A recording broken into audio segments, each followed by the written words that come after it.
What's up, gentlemen? Today we're talking about how to build discipline when you don't feel like doing anything. And I'm going to share with you guys how I go through a weekly live coaching call with my inner circle so that you guys can kind of get an idea or a peek behind the curtains of what you get every week inside the inner circle.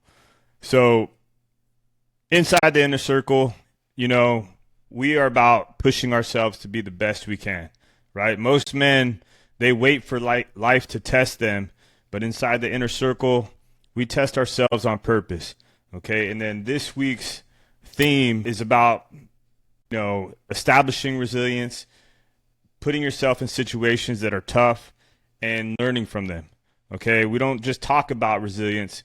We live it, we train it, and we try to apply it under pressure. Okay, so this month's theme is adversity training, SEAL mindset in action. And what we're doing is we're pushing the guys to step into discomfort, right? Whether it be through cold exposure, cold showers, fasting, or physical challenges. The idea is that you come out on the other side sharper, calmer, just more effective, but in the best way. So last week we talked about, what's your preloaded response to stress, right? Things happen to us on daily, right? And how you respond to those, especially if it's stressful situations, may or may not be the way you want to respond to them. So thinking ahead of time about what those stressful situations are and how you want to respond in the future. Okay. This week we're talking about choose your hard thing, right? What is the thing that you're going to choose to learn some lessons, right? And grow some willpower, right? Whether it could be fasting, going on a 24-hour fast. It could be doing a hard workout. It could be cold water, whatever it is. Okay. Next week, we're going to talk about mastering the calm, right? Learning to control your emotions in stressful environments. And this is a leadership superpower. Most effective leaders are the ones that can stay calm when they're under pressure, right? You've probably seen it, and you've probably seen the opposite too of leaders that, lose their cool when the stress starts to pile up. Okay, and then week 4, we're going to debrief, look at what we've learned over the month, and then lock in some new standards for life. All right, and this is how we train mental resilience. All right, it's not just for show, but for life, for our families, business, and all the brothers that are around us and inside the inner circle. So if you're not in there yet, come in, check it out. If you are in, just lean in, because the adversity that you choose now will prepare you for the adversity that you're going to face in life. Okay, and so this is just a peek behind the curtains for you guys, because I don't normally post these on YouTube, but I want to share with you guys what I'm actually doing inside the inner circle, on top of, giving people work, meal plans and all that. All right, so this week is about choosing the hard thing, right? Voluntary discomfort as a discipline. A lot of guys just wait for life to happen to them, right? But strong men, they'll test themselves ahead of time, right? Whether it be however it is, right? They'll look for the challenge. So choosing the hard thing is how you build self-trust, right? Learning to trust yourself, discipline, and resilience before the world is going to make you do it. Okay, so today we're going to talk about why voluntary suffering builds self-trust and resilience, the power of controlled adversity, cold, fasting, physical challenge, how to extract lessons from discomfort, and then normally what would happen is we would talk about, what the lessons are from going through these. Now, why does voluntary suffering build self-trust and resilience? Well, pain is not the enemy, it's the teacher. When you voluntarily step into discomfort, you're teaching yourself and your nervous system that I can do hard things and stay calm in the fire, right? When you push yourself in a workout and you feel fatigue building up in your muscles and it's coming, you can reframe it to say, hey, I know this is coming. I'm going to keep pushing, right? Whereas a lot of times when people don't think about it, they feel that burn in their legs or their arms or whatever, and they just say, oh my gosh, it's time to quit, or it's time to stop, or I need to ease up. Okay, you can train yourself to push past that. And, the science behind it is that controlled stress, whether it's, cold exposure, fasting, intense workouts, they trigger adaptation, right? Mental and physiological, right? If you've done a lot of hard things, well, when something is minor, it's super easy to get past it, right? Whereas some people, you know, it's all relative, right? If you haven't really pushed yourself, then any little obstacle is going to get in your way, right? You learn to regulate your emotions, to control your breath, and to keep composure when everything in you wants to quit, right? This is how resilience is built. It's not in theory, but in repetition, right? You can push yourself harder when you're around people, but learning to push yourself when nobody's around, that's the ultimate. Now, some examples could be, a cold shower where your body's like, hey, this sucks. I need to get out. You're right. It's taking your breath away, but then you learn to stay calm, right? Breathe through it. That's self-trust right there. That's being learned, right? You're teaching your body that my mind gives the orders. It's not my feelings. Okay. So the man who avoids discomfort is actually training weakness, right? You're teaching yourself that I can't do hard things. But the man that chooses discomfort, okay, that's training discipline. That's training self-trust. That's training resiliency, okay? And part two of this is the discipline loop, right? Suffer, learn, and strengthen, right? You suffer intentionally, right? Stepping into the discomfort on purpose. Number two, you're going to learn from it. Observe your thoughts, your reactions under pressure. How did your body feel? What was your mind going through? And then strengthen. Use those lessons to reframe future challenges, right? Maybe it's a hard 2K time trial that you do on the rower, right? And you're pushing yourself and you feel yourself in that third 500 struggling because you're like, oh man, everything's burning. I still got 1,000 more meters to go, right? Those are the thoughts that are going through your head. What are the lessons that you can learn from that, right? What are the lessons that you can learn from how your body's feeling as you go through those moments where your body is in fatigue, okay? Examples are like you can do a 24-hour fast, right? You're going to feel the hunger. You're probably going to feel agitated. You might feel some brain fog, right? But one of the things that you're going to learn is what actual hunger is. Not like I'm hungry because I don't feel good or I'm depressed or, I want to eat my feelings, that type of thing, right? You actually learn what physical hunger is, right? And you learn, okay, how do I cope with those types of things? So instead of complaining, you might observe like, this is just a sensation and I can operate around it, right? Or what's common is that you might have a hunger, a feeling of hunger that's like a wave, right? And as that wave passes, now you're no longer hungry, and then you might have another one, okay? And then you learn how to push past that. And then later in life, stress, anything that's, pushing your limits, you're going to learn how to adapt and overcome those automatically. So something to think about is, when's the last time you did something on purpose, right? The last time that you pushed yourself, not because you had to, but because it was something that you chose to do, right? What did it teach you? Those are questions to ask yourself.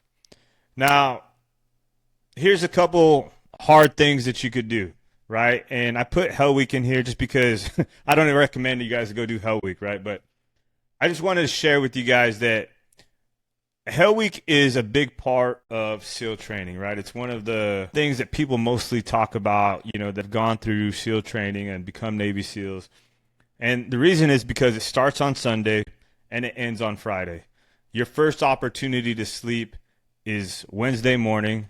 You get 2 hours, and then Thursday morning, you might get 2 hours as well, right? And those 2 hours are if your boat crew is like squared away, finishing everything on time. But if you have a boat crew that is not finishing on time or is lagging, your time to sleep will be lagging. So Hell Week has almost all of these, right? Like Not necessarily the fasting, because you actually get an extra meal when you're going through Hell Week, which is like a midnight meal. But there's a reason why Hell Week is so demanding, right? Because a lot of people, when they feel physical pain or they feel like they can't go any further, they collapse. Their mind shuts down and they quit.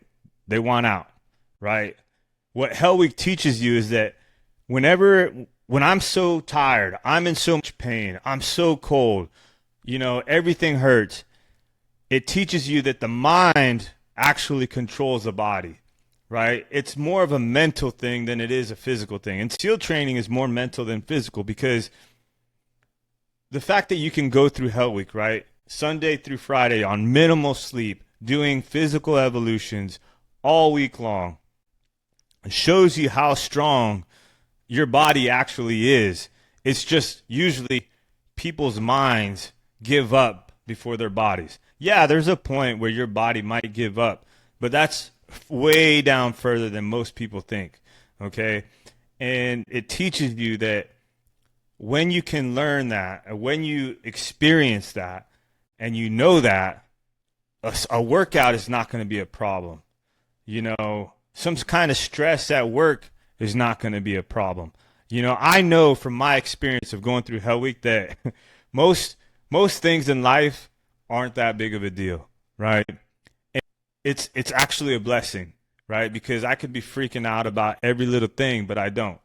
Okay, so here's some things that you can do without going through Hell Week, right? If you're not interested in becoming a Navy SEAL, but like cold exposure, right? One of the things that gets a lot of people in SEAL training is being cold, right? And you can start small, whether it's 30, 60 seconds at the end of a shower. You have to learn to breathe slow, stay calm, focus on relaxing into discomfort, right? Putting your mind somewhere else. One of the things that we would do when we were getting surf tortured was sing songs, right? And usually instructors would try to break you. And if you kept singing the songs, they knew that the team was coming together and there was nothing that they were going to be able to do to stop you, right? You can progress from cold showers to full cold plunges, right? 2 to 3 minutes, right? Learning to control your breath when you're getting in and finding peace in that little bit of discomfort, that takes your breath away, right? That's a little bit of something that you can learn that, is just building resilience. All right. I know that there's a lot of science, that people are using it for anti-inflammatory reasons and all of that. But I think the science is showing now that it's actually hurtful for growing muscle and doing it. And it really comes down to depending on the time when you do it. Now, I'm talking about using this as something uncomfortable that you are purposely doing. Okay. Now, fasting, you could start with like a 16-8 window of intermittent fasting, or you could do a 24-hour full fast, okay? If, most people probably fast anywhere from 10 to 12 hours already, right? Like if you eat at 7 and you don't eat your first meal until 7 a.m. the next morning, that's a 12-hour fast, right? But some people, they have a hard time just pushing it maybe till, 12 or 1 o'clock, right? So starting with something that's, 16 hours, and then having an eating window of 8 hours is something that you might want to try. Or if you've done that before, maybe try a 24-hour full fast. Okay, see how that feels, right? And I'm not saying that you have to do this every week or anything like that, but just do it to prove to yourself that you can do it, number one. And number two, to learn what it feels like to actually be hungry, right? If you're trying to lose weight, but you're always snacking and you're eating because you're bored or because you're depressed or whatever it is, this is going to teach you what actual hunger is. You're going to feel what real hunger is, not because you're bored or whatever it is. Now, drink water, stay hydrated, and stay productive, right? A lot of times people eat because they're bored, right? And they don't have things going on. And you've probably noticed when you're busy and you're doing a lot of stuff, you might skip lunch or you might skip dinner because you've just been so busy trying to get things done, right? the lesson you're learning is that you're not starving, you're sharpening and you're learning, right? You're learning to control your impulses, not the other way around, all right?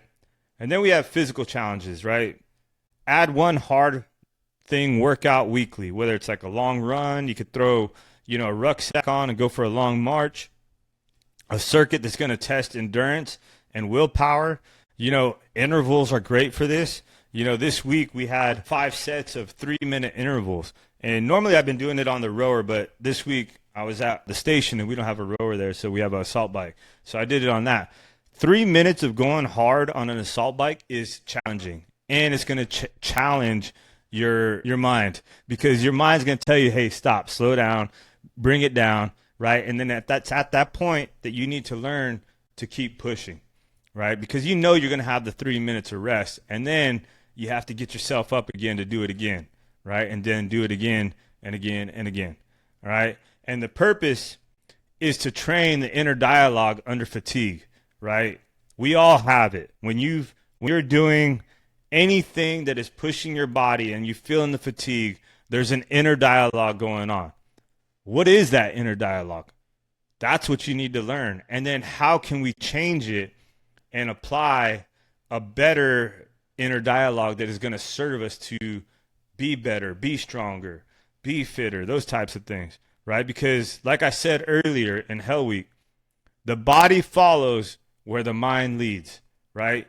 Guys that make it through SEAL training don't necessarily have to be the most physical capable guys. They just have to be the guys that aren't willing to quit, right? They're going to do everything they can to get through it, all right? And, just to drive it home, right? Discipline is built when you suffer on purpose and keep your word anyway, right? I know that something is going to suck or I'm not going to enjoy it, but I do it anyway. That's discipline. Now, one of the things that I ask the guys to do is to share any lessons that they've learned. And this is something too that I give them. They're like, hey, think about these things at the end of the week, right? What's one form of voluntary discomfort that you've been practicing? What did it teach you about your emotions, your limits, your habits? And then what's one hard thing you're going to commit to this week, right? And it's all about honesty, being honest with yourself, learning about yourself. It's not about bravado, right? Like the highly effective man is more about self-discovery, self-discipline, and development, right? We are trying to be the best men that we can be for the people around us, our families, our co-workers, anybody that's around us. We want to be able to serve them the best that we can. Okay, so if you've watched this video, I want you to do a few things. Choose one hard thing that you're going to do this week. Whether it's a cold plunge or whatever it is, something in the cold, fasting, or even a physical challenge. Okay? Journal about it. What was your reactions? Where did you want to quit? What did you learn from it? And then what I want you to do is post your one hard thing at the bottom of this video. Okay? And that way guys can share and sharpen each other and maybe take some lessons learned from other people. Now, I want to leave you with this. Comfort makes men soft. Challenge makes men certain. The next time you feel resistance, step into it. Because on the other side of discomfort is the discipline that changes everything. Let's go.